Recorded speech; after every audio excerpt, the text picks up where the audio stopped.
Assalamualaikum warahmatullahi wabarakatuh. Alhamdulillah, segala puji bagi Allah Subhanahu wa Ta'ala. Salawat serta salam semoga tercurah kepada junjungan kita Nabi Agung Muhammad Sallallahu Alaihi Wasallam. Hadirin yang berbahagia, izinkan saya, Ania Maharani dari kelas 11 pemasaran 1 untuk menyampaikan sedikit materi tentang sabar.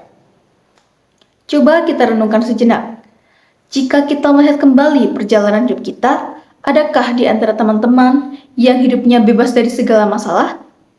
Tentu tidak. Hidup kita seperti perahu yang berlayar di lautan. Kadang tenang, tapi lebih sering dihantam oleh ombak-ombak rezeki, ombak-ombak penyakit, serta ombak-ombak kegagalan. Lantas, bagaimana cara kita sebagai umat muslim agar perahu itu tidak pecah di tengah badai?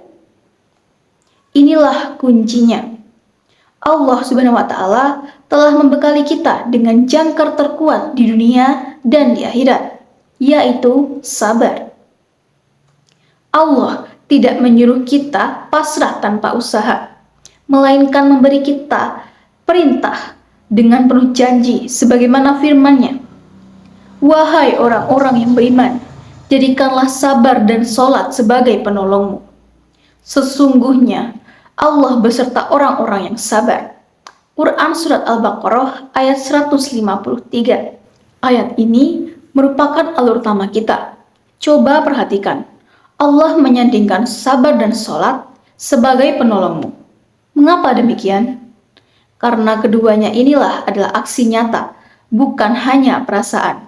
Sabar bukan tunggu, tapi lakukan. Kita seringkali salah paham dalam mengartikan sabar.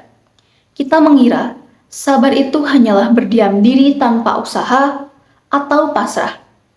Padahal sabar adalah daya tahan. Ia terbagi menjadi 3 medan latihan yang sambung menyambung untuk membentuk kekuatan kita. Pertama, sabar dalam kebaikan.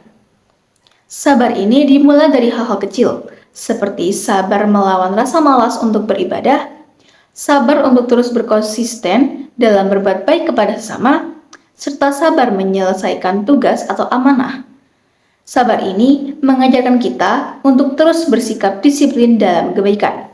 Kedua, sabar dalam menghindari kejahatan. Setelah kita kuat beramal, kita juga harus kuat menahan diri. Seperti menahan diri dari membalas keburukan dengan keburukan, menahan lidah agar tidak menyebarkan fitnah, serta sabar menjaga pandangan dari hal-hal yang dilarang. Sabar ini menjaga kita agar tetap bersih dan menjauhi larangan-larangan Allah. Dan yang ketiga adalah sabar dalam menghadapi takdir. Puncaknya, ketika ada badai yang datang tak terhindarkan, saat kita sedih, saat kita sakit, bahkan saat kita gagal total, kita seringkali menggunakan jenis sabar ini. Sabar ini merupakan sabar yang dimana kita menerima keputusan Allah Subhanahu wa Ta'ala dengan lapang dada, tidak meratap, dan segera bangkit untuk mencari pertolongannya. Siapa yang bersabar, ia akan ditemani. Hadirin yang dirahmati Allah, kita harus selalu ingat janji Allah yang ada di ujung ayat. Sesungguhnya Allah beserta orang-orang yang sabar.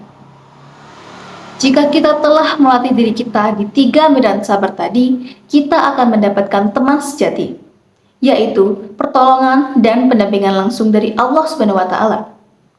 Dengan pertolongan ini, kita akan diberi kemudahan dalam menghadapi kesulitan seberat apapun, dan kita akan selamat mencapai pelabuhan terakhir, yaitu surganya Allah. Nah, jadi mari kita kuatkan niat kita dan jadikan sabar sebagai kompas terbaik bagi hidup kita. Nah teman-teman, itu tadi yang dapat saya sampaikan. Kurang lebihnya saya mohon maaf. Terima kasih. Wassalamualaikum warahmatullahi wabarakatuh.